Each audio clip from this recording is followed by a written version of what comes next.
We all know that folks with ADHD can have a hard time getting started with a task. Transitions in general can be really difficult. So if you've been to therapy, if you've gotten an ADHD coach, or looked for advice online, you've likely come across the tip to start a timer to do a task. And I'm here to add to that conversation. My name is Bridget. I'm a licensed clinical social worker with an ADHD specialization and my own lived experience, so that is why I am speaking about this. I do therapy for folks like you. Okay, so here is how this tip goes. Number one, you're going to set a 10-minute timer when you have a task to start, but you just cannot get yourself to do. This could be doing the dishes, cleaning your room, doing paperwork at work, starting an essay, whatever it is that feels mundane that you've been putting off doing. Making a phone call for an appointment, that's a big one. I see you. Probably have to make that dentist appointment, okay? Maybe try it after this video. But set that 10-minute timer.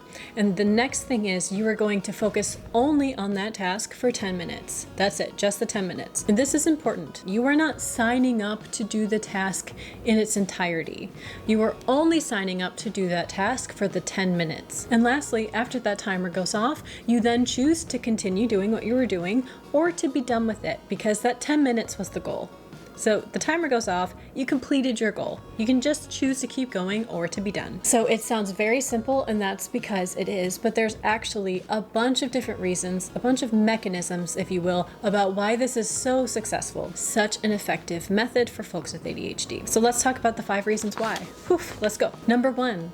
A lot of the times, task paralysis, or that feeling that you get when you have a lot to start but you don't know what to start and you feel kind of stuck in your body, that can happen due to a sense of overwhelm. This is common in anxiety and depression as well, but what we often end up doing is, instead of starting the task, mentally we are thinking about all of the steps that we have to do, and we are getting completely overwhelmed before we even start. 10 minutes though, setting that 10-minute timer, that is a much more achievable thing to start doing. It is a much smaller goal than whatever that insurmountable feeling may be. It's much more tangible. And by doing something for just 10 minutes, that feels much less overwhelming than that thought process of thinking through every single step that you have to do, and oh my gosh, I have so many pages to write and I haven't even started, and all of that. Just 10 minutes. Number 2, it is both more achievable and more measurable to do something for 10 minutes versus do something until it is completed. When you do that, when you achieve that goal, it builds trust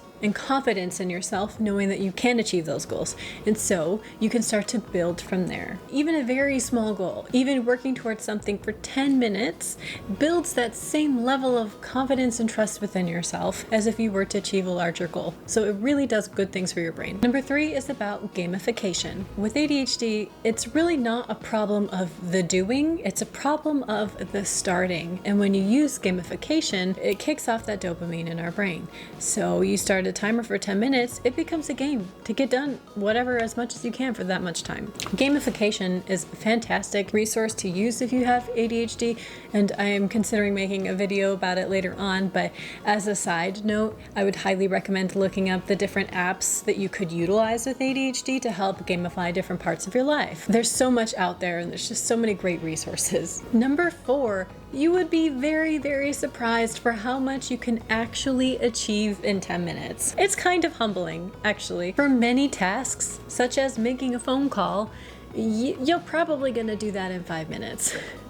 And one thing with ADHD, and I've talked about this in the past, but if you don't know, we have a really hard time with understanding how much time things take. Time in general, we're not good at knowing how long things are. That's why we're often late to things, or we're like, okay, 5 minutes to get ready and shower and do it. I can do that. Our time is now and not now. So when you set that 10-minute timer, you're also getting more accustomed to knowing how long things actually take. Like in my mind, making a dentist appointment, oh my gosh, it is exhausting to think about, when in reality, it takes 3 to 5 minutes to make that phone call. Lastly, most of the time, when that 10-minute timer goes off, you're probably going to continue doing what you're working on, because like I had said earlier, we don't have a problem with the doing, we have a problem with the starting.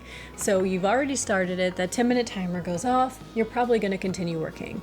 I will say it is important to not have that expectation, because the whole reason for why this works is because it is a very achievable goal just to do 10 minutes of something, but you never know. I mean, that 10 minute goes by and you're like, what, that was like a blink of an eye, I'm already started started with this paper. I'm just going to get my thoughts down. So the last thing I want to share about this is that this tip can be completely customizable to what you need. Some of us could feel that 10 minutes is completely insurmountable. Maybe you need to set a timer for 5 minutes and just start the first few sentences of that essay.